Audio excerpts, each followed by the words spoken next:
When you start feeling compassion for others, it then starts to extend to you.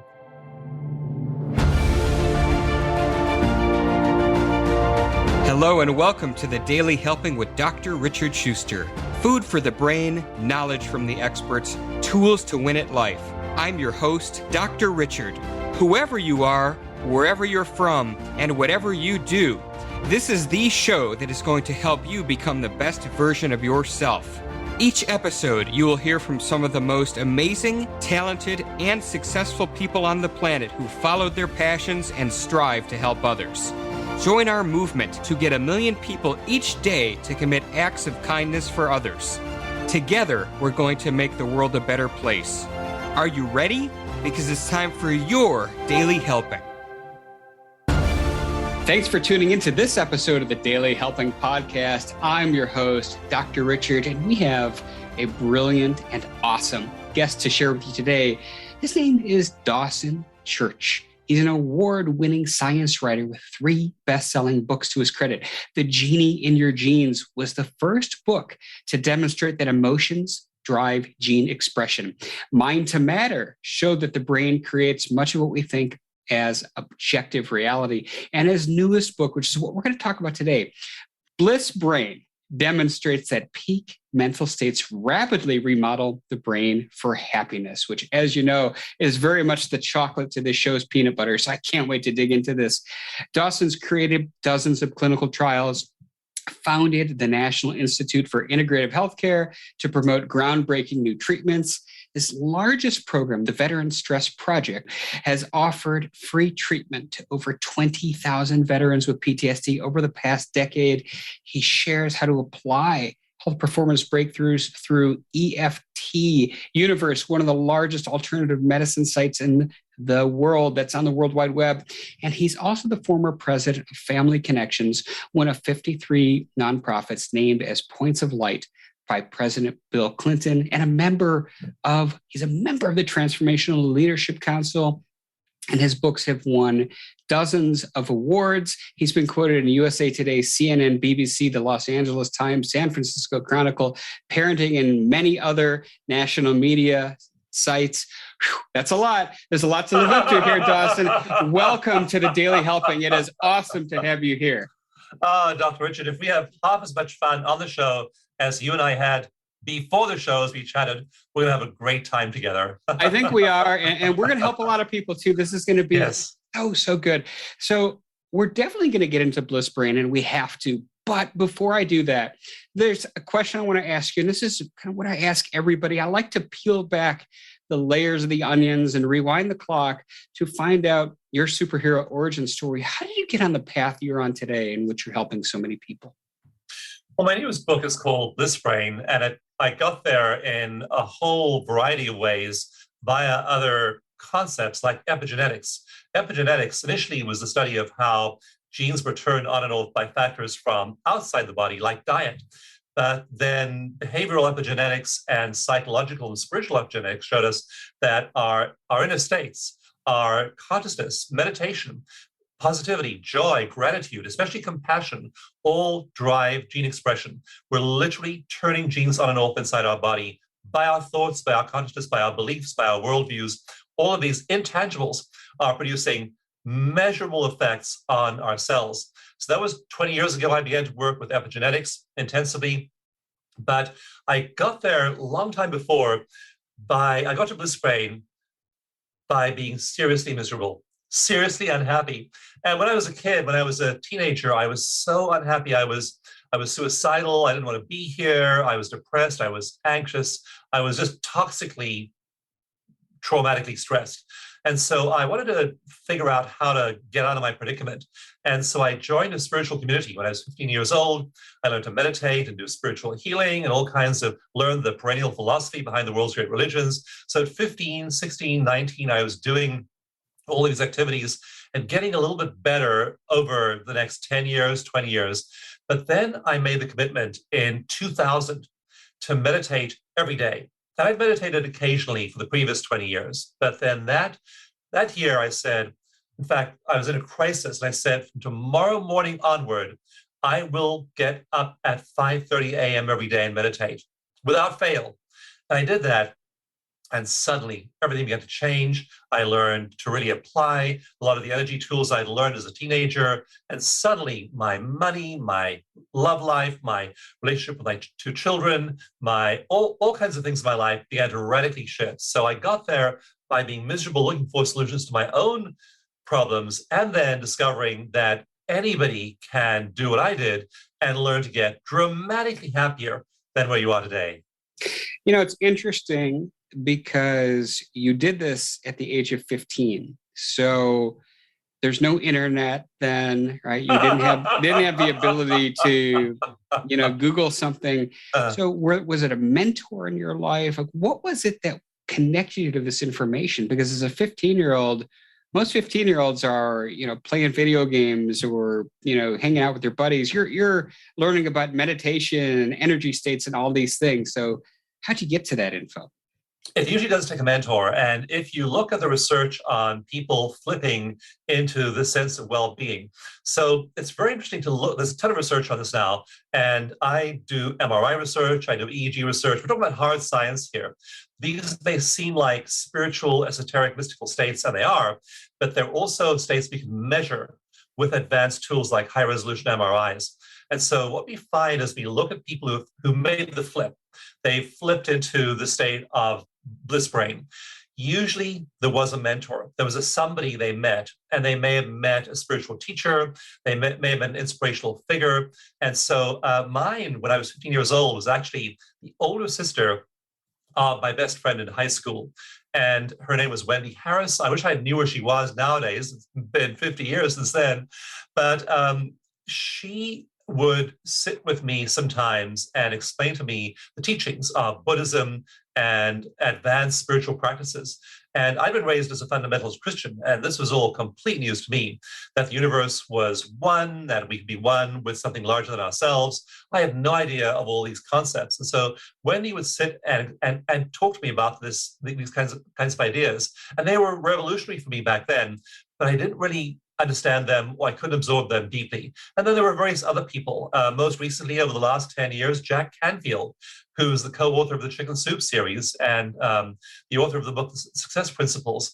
And Jack just loves me. And Jack just takes a huge interest in what I do and has nurtured what I do in various ways. And so John Gray was a really important influence in my life. So then what we find is that when you put yourself in the path of wisdom, if you have a real desire to grow and shift, you'll meet people. And nowadays, you don't have to meet people in person. Back when I was doing seminars in the 1970s, you sort of went into a big auditorium and met people in person. Now, there are a multitude of teachings, and they're all available online. So now the ability of people to meet that mentor is enormously expanded from where it was 50 years ago. I love that. And you mentioned John Gray and Jack Canfield. Both of those have been on this show, and we'll post in the show notes links to those episodes if you haven't heard those, because those are great. Those are two legendary people that have helped transform lives all over the planet, and I'm grateful for them, to be sure. So let's keep digging deeper into Bliss Brain, because we're sitting here at a place in society where misery has never been higher. Fear has never been greater. Uncertainty, and the sources that feed our brain this information. This is not like 1929 when the stock market crashed, or 1918 when the Spanish influenza hit. Now we have 24-hour customized information cycles that follow us to every room in the house, on every screen. We're getting bombarded with this negative information, and people emotionally are worse off than they've ever been. So talk to us about the science behind how one gets a bliss brain.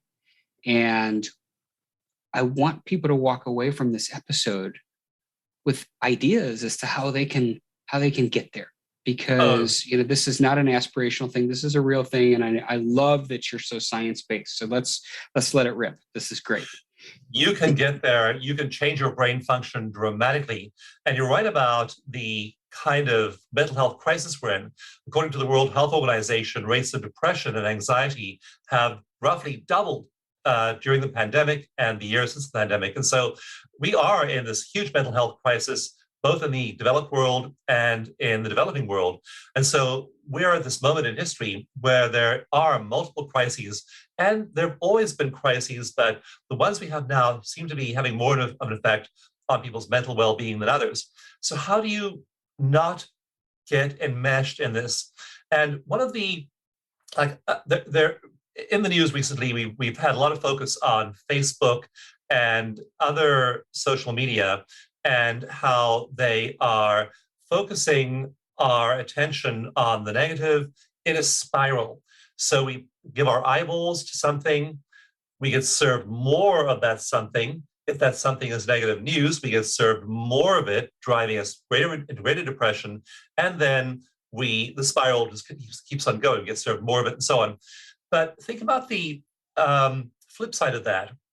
If you are paying attention, Dr. Richard, to the loving, to the compassionate, to the kind, to things to be grateful for, then you are producing the opposite effect. So my eyeballs go to things that make me happy and grateful. And then I get served more of that by social media. And then I feel happier and more grateful. I get served more of that. So you can actually use this characteristic of social media to drive yourself into an upward spiral as well as downward spiral. And when we study people like Tibetan monks who spent more than 10,000 hours in meditation, or Franciscan nuns who spent more than 20,000 hours in prayer and devotion, we see that they have extraordinary levels of happiness. In one of the studies in my book, Bliss Brain, the monks, after they enter that compassion state, so again, it's a mental state of feeling compassion and an emotional state of feeling deep compassion, their gamma brain waves went up by 700%. In fact, I tell the story in real time of the researchers in the control room watching the monks, and they thought maybe their gamma would increase by 30, 40, 50%. That would have been a big increase in gamma. The gamma went up by 700%, which means that you can be 700% happier, more grateful, more compassionate than you are today.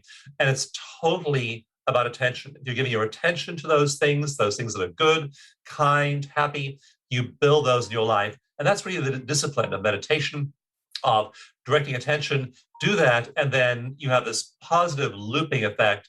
And it is powerful to take control of your own mental and physical well-being and do that deliberately. So there's quite a lot to unpack there. And I want to begin first, if you would take us through Brainwaves 101 and just explain what the different kind of brainwaves are and why that increase in gamma is so important in particular. And then I'll dive into my other questions. Well, we have several dominant brainwaves in our brains. And one of the other cool things is that they correspond to the frequencies and the harmonics of the Earth. So the Earth itself has that frequency too, and harmonics to that. And when, for example, we look at theta waves, delta is the slowest wave, the next slowest is theta. We're in delta and theta during sleep. So we have nothing higher than delta and theta, the two slowest waves when we're asleep. We then start to wake up, we're in that floating state where our brains are in alpha. We move from there into beta and finally into gamma when we have insight. And so creative people in flow have more gamma. And the paths to gamma are twofold. One path is things that bring you into a high performance flow state. The other is meditation. Meditation is the one that I teach primarily because it's reliable. It brings you into that gamma state. Gamma is also a state in which a phenomenon called binding occurs in the brain. And the reason that creative people are so creative in gamma is that it recruits information from different parts of the brain. So the prefrontal cortex and the parietal lobe and the visual association cortex in the back. And you start to make all these associations. Like I'm working on a new book right now, and it's a very, very difficult book to write because no one's written a book anything like this before. And so last night before I went to bed, just drifting off, just moving to that gamma state, and then dropping into the slow waves and then having little flashes of gamma as well, I suddenly had the answer to a big problem I have to solve in writing the book. So it's a creative state. It's the state found in these monks and nuns, but people can learn to cultivate these states as well. We see that when we analyze the EEGs of people learning these skills, like in a 7-day retreat, on day 1, we'll hook them up to an EEG, we'll measure their ability to enter these states, and they can do it in maybe 5 minutes, maybe 7 minutes, under 10 minutes if they get the right instructions. By day 7, under 1 minute, and they're having a full-blown mystical experience. So you can train yourself to generate those gamma creative states, those flow states in your own brain. Hey guys, Dr. Richard here. For the past 7 years, I've been privileged to bring you incredible guests who are changing the world and can help you become the best version of yourself. I'm really excited to share with you a new quiz that I created based on my clinical training that will curate for you a custom list of my top episodes and actionable strategies to help you wherever you are on your journey. All you need to do is go to drrichardschuster.com to take it, and it's 100% free. You'll be taking the next step on the journey to unlocking the power of you, and I can't wait to see where you'll go.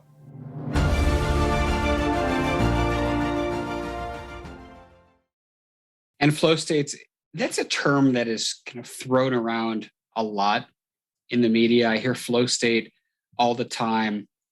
Talk to us about the difference between, being in a state of flow and just being happy. Because I think there is a distinction, even though, there's some parallels there. Yeah, and flow is a state. The term used for this kind of meditation is mindfulness, but the paradox is that actually you aren't in your mind, and the part of the brain that does the most thinking, the mid-prefrontal cortex and the dorsolateral prefrontal cortex, literally goes dark. And so in flow, you lose all sense of time, often all sense of space as well. And it's like you're say making music, or you're making love, or you're engaged in writing a blog post, and you're totally carried away by creativity. And you look up in half an hour, and you have no idea of time passing. That's flow. Happiness is a state you can move into on a daily basis and stay at this really high set point of that kind of movement. One woman, I've had meditations that bring you into flow up on the web now for more than 10 years. People just log on and listen to them and do them and then enter these states. And this one woman called Toni Tomlinson wrote to us with her story, typical of many others. She said that she listened to the meditation for the first time, and her left brain said, Toni, you're wasting your time. You're so stressed. Your cortisol's sky high.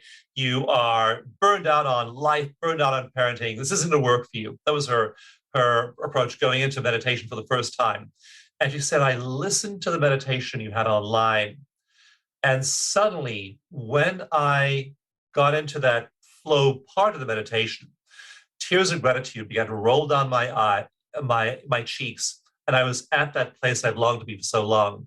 So if you induce flow over and over and over again, your set point for happiness is going to rise, and you'll find yourself spontaneously happy many times of the day. Like, I know I was in line at the grocery store the other day, and there was a long line. And so there's this long line. I'm in this long line. I could be impatient. I could be mad that they don't have enough checkout clerks behind the counter. Instead, I just flip into flow, flip into happiness, flip into Bliss Brain, and that's where you spend your time. When you do it systematically, especially if you do it in meditation, especially if the meditation's in the morning, and there are a lot of reasons for that. I go into all the brain science in Bliss Brain behind why. Do it in the morning, do it first thing. But you do that, then you start to actually change the circuits in your brain. In one of the case histories in Bliss Brain, it's of a man who's a TV reporter. And before he began to learn to be mindful, he went in with his TV crew into a lab and they recorded him having all these high-resolution MRIs done of every section of his brain, as well as a battery of psychological tests. His name is Graham Phillips. He has this big TV show in Australia called Catalyst. So Graham Phillips had these high-resolution MRIs done of his brain before an 8-week mindfulness meditation program. When he went back after 8 weeks, so now he's been getting into flow, he's been meditating, he's been doing that systematically. 8 weeks later, he went back into this sophisticated laboratory. They measured the volume of every section of his brain again. Some parts of his brain had grown by 2 or 3 or 4% in 8 weeks. One part grew by 22.8% in only 2 months. And that part is the section of tissue in the center of the brain that manages emotional regulation. It manages getting upset, depressed, anxious, angry, resentful, all these negative emotions. That part of his brain grew by 22.8% in 8 weeks. That's how quickly we trigger neural plasticity in our brains. And when you have more neural matter in circuits like the emotion regulation circuit, then when you have an annoying situation, when somebody says something that is insulting, when your teenage kid does something that triggers you, when your husband or wife or maybe your parent gets dementia, whatever it might be, your teammates aren't doing well, there's chaos in the world, you literally have more neural tissue in the emotion regulation circuit, and you're able to regulate those emotions. Then you propel yourself not just into occasional flow, but into long-term happiness. And you're talking about the limbic system, and this is so good. One of the things that I always would tell patients as an analogy, I learned this from a mentor on my internship, is consider things like a bucket, right? And every stressor in your life puts more water in the bucket. And when we don't have good emotional regulation, it doesn't take much, just takes maybe another drop and it all spills over. You're describing the science behind how to get some of that water out of our bucket, or maybe a better way of saying that is making our buckets bigger, yes, so that we can tolerate what life throws at us. So I'm loving this so much, Dawson. And you've said a couple things that really intrigued me. Certainly the 700% of gamma is striking. You mentioned people coming to these retreats, and that, after a week of it, they can get into the state much more rapidly. The one thing that struck me as most fascinating is you stated your grocery store example, right?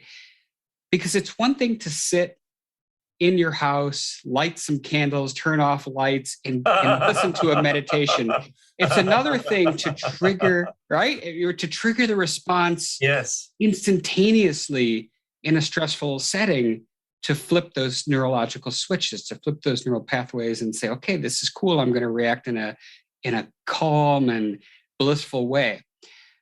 Talk to us with as specific examples as you can about techniques and things that people can do so that they can learn to trigger that response in real time, as opposed to a negative emotional response. So you feel negative emotion, and in chapter 2 of Bliss Brain, I go into why. We are meant to feel negative emotion, and we are meant to get stressed, and our brains have a huge amount of neurological machinery to make us stressed. We pay attention to that which is stressful, and that's how our ancestors survived. So our ancestors didn't survive by being happy and compassionate, kind, and grateful. They survived by being paranoid. I was watching the birds outside my window when I was having breakfast this morning, and there's one bird on the feeder, and the bird was pecking away at the seed, and was looking up, looking around, looking down, pecking away the seed some more. And when I eat, I try and do mindful eating. I'm tasting every bite. And here is the bird is pecking away the bird's seed, looking around, pecking away the opposite of mindful eating. Because if the bird was eating mindfully, then there's a cat down below that occasionally jumps up and grabs a bird. There's a hawk up above, which occasionally flies down and grabs a bird. you're dead. If you were mindful, you were dead. Our ancestors were in an environment where if they were mindful, they just died. So all of those happy genes were weeded from the gene pool, and we wound up with really suspicious human beings who are really oriented to the negative. That's what our orientation is, and we have all this equipment in our brain, especially the mid prefrontal cortex of the limbic system, that really orients us to the negative. So what we see in the MRI scans of these monks and nuns is that when they meditate, that part of the brain turns off. The brain's, what I call in the book, the brain's fire alarm, the amygdala, which sends the fight or flight response down into the body. It's the last part of our nervous system that is, when it's triggered, sends a signal down into the body to go into stress mode. In these monks and nuns, the amygdala over time atrophies. It atrophies. Now, the studies show that the nucleus accumbens atrophies. It atrophies. The nucleus accumbens is the center of addictive cravings. So, it's our craving for chocolate and alcohol and drugs, all this stuff. That part of these monks and nuns' brains literally atrophies. They're not craving, they're not stressed. So, massive neurological shifts in their brains. That's the stuff that downregulates. What upregulates? There are 4 parts of the brain that are tremendously important in this. One is the sense of self, the sense of I am a human being, I have a body, this is my life, I'm worried about the future and the past. So that part of the brain downregulates. That's the selfing, the self-absorption system downregulates these people. The attention circuit comes on. They're paying attention. They're paying attention really effectively to the positive and positive emotions. The emotion regulation system is dialed way up so they can regulate those little odd bursts of negative emotion that come up. And the final brain system that comes online is the compassion system. And this is in a part of the brain called the insula. It's such a big part that it's almost regarded as the 5th lobe of the neocortex. And so the insula is totally lit up. The compassion system is lit up.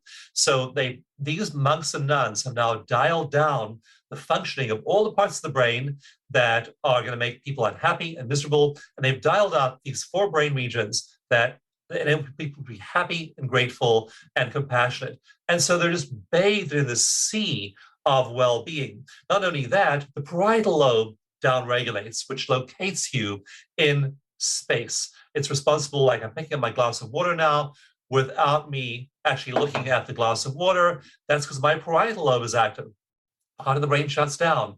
So they're drifting in this timeless, spaceless infinity. They're having surges of neurochemicals like oxytocin, responsible for bonding and love, of neurochemicals like serotonin and dopamine, anandamide, all of these pleasurable neurochemicals, and they are in Bliss Brain. So they are able to train themselves into those brain states, and you can do that too. When you breathe, just if you're stressed, just move to your heart, move to your breath, and then feel your body. Now you're coming back into relationship with your body. Just that is enough to shift you. So when you do this over and over and over again, you entrain yourself to that response. And gradually, there are stressors, but now you've entrained yourself to feeling good. You've shut down the stress brain. You've upregulated, dialed up the bliss brain functioning of your brain. And now that becomes your habitual way to approaching things. So bad stuff happens. In the book, I tell about bad things that have happened to me. I mean, my house burned down in a wildfire. In fact, 2 days from now will be the 4th anniversary of being woken up in the middle of the night by my wife, and we just had to run out and just literally throw out clothes, run out to the car, and drove out through the flames. And it was a period of 2 years of unbelievable turmoil in our lives, losing everything we had. So we've had our fair share of challenges. But if you are resilient, if you are centered, if you have these tools, then you are able to withstand the wildfire, losing all your possessions. We lost all our money, we lost our retirement savings, everything. A lot of bad things happened in the year after the fire, seemingly bad things. But there's an image that I have in Bliss Brain of a friend snuck in past the National Guard 2 days after the fire, because we didn't know for sure the house had burned. So our friend took photographs and texted them to us. And there's one image that's just like this dominant image for me of the fire. And the photograph she sent back showed concrete slabs and ash. Just everything was ash. Everything had burned down. Our office building had burned down. The garages had burned down. The cars had melted because the fire was so intense. It was just the scene of devastation. And then one image she sent back was remarkable to me. And it showed in the middle of the office, where the concrete slab where the office had been, there was just ash where the computers and everything had burned up. But there was one thing left intact in that middle of that ash, and that was a big statue of the Buddha. And what had happened is the Buddha statue had been stuck in the back of a closet many years before. People had piled files on top of it. We'd forgotten about the Buddha being there, and then the whole office burned down. And the only thing that survived, I'm looking at it right now, is this beautiful statue of the Buddha in the ashes. And the metaphor for me, Dr. Richard, was that compassion cannot burn, love cannot burn, kindness cannot burn, gratitude cannot burn. All of these things are transcendent, and everything just disappears in chaos and flames around you. And yet all the important stuff in life is still there. That's resilience. So that's what I write about in Bliss Brain. And I write about how to grow a brain so when you have the divorce or the financial crash or the pandemic or the job loss, you are a resilient human being because you've grown all of those neural fibers in your brain. I love that. And, I'm picking and pulling pieces of these pearls of wisdom you've shared with us. So I've heard to obviously focus on gratitude and positive things. I've heard breathe into your heart, breathe into yourself. One I didn't expect to hear was mindful eating. But I think that speaks to being aware of one's senses and one's surrounding from all different types of input. So I love this. I wish that we had more time. We have talk about time, right? I looked down at the clock and I said, oh my God, right? It feels like we've been talking for 5 minutes, but here we are. That's right. We have been in a state of flow together. So I'm very grateful for that. And so, as you know, Dawson, I ask everybody who comes on the Daily Helping a single question, and that is, what is your biggest helping? That one most important piece of information you'd like somebody to walk away with after hearing our conversation today? Love yourself. Love and accept yourself the way you are. So much of our attempt to change and improve ourselves is based on self-criticism. You should lose weight. You should quit smoking. You should earn more money. You should work harder. You should spend more time with your kids. You should blah, blah, blah, blah, blah. We have this inner coach and critic just criticizing us all the time. And that voice is so incredibly unhelpful. It's located right over here between our eyebrows. It's called the mid-prefrontal cortex. And what we see in these monks and nuns is it shuts down. So you want to learn to shut down that voice. The things I teach, like acupressure, we have an acupressure routine that just reduces that level of self-chatter to where you can just love yourself and then feel compassion for yourself. When you start feeling compassion for others, it then starts to extend to you. And you do stupid things sometimes. You say stupid things and things don't work out well.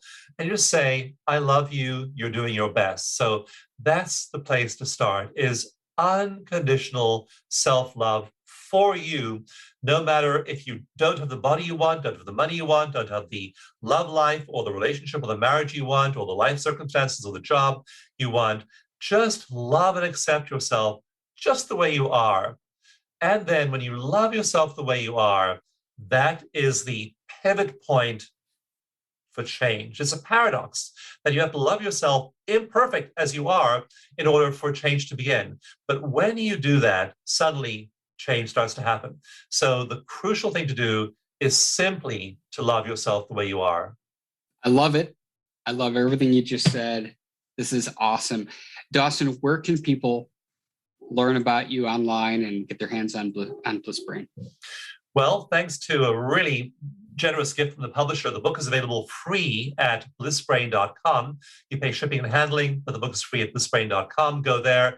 There are also 8 free meditations there. And I really want people to do that. The other thing we didn't talk about, because we're going to be this is a big discussion, but we did 2 clinical trials that show that if you do the meditations on that site, that you have a rise in these molecules called immunoglobulins. And these are antibodies that attach to viruses and immobilize them. So we've got these 2 clinical trials. I then made a meditation that uses the learning from those 2 clinical trials in a meditation. And that meditation, immunity meditation, that's at tapping, Tapping, tappinggift.com. So go there, get the immunity meditation, use the meditation. It's really powerful to meditate in this way. It lowers cortisol. It then boosts your levels of immunoglobulins, and it's well worth having that increased level of immunity. So those 2 places, Bliss Brain for the book, Tapping Gift for the immunity meditation. Perfect. And we'll have links to those at the show notes for Dawson's episode at thedailyhelping.com. Well, this has been fantastic. Dawson, thanks so much for coming on the show. This was a beautiful episode. It was a real pleasure. And I want to just inspire people to actually take advantage of these tools and then practice them every day. So everyone listening, you can say thank you by practicing those tools every day. There you are. Amen. I love it. And as I said, I thank Dawson. This was some great wisdom he shared with us today. But I also want to take this moment to thank each and every one of you who chose to listen to this episode. And if you like what you heard today, go give us a follow on Apple Podcasts, because that is what helps other people find the show. But most importantly, and I know Dawson's research will support this, go out there today and do something nice for somebody else, even if you don't know who they are, and post it in your social media feeds using the hashtag MyDailyHelping, because the happiest people are those that help others.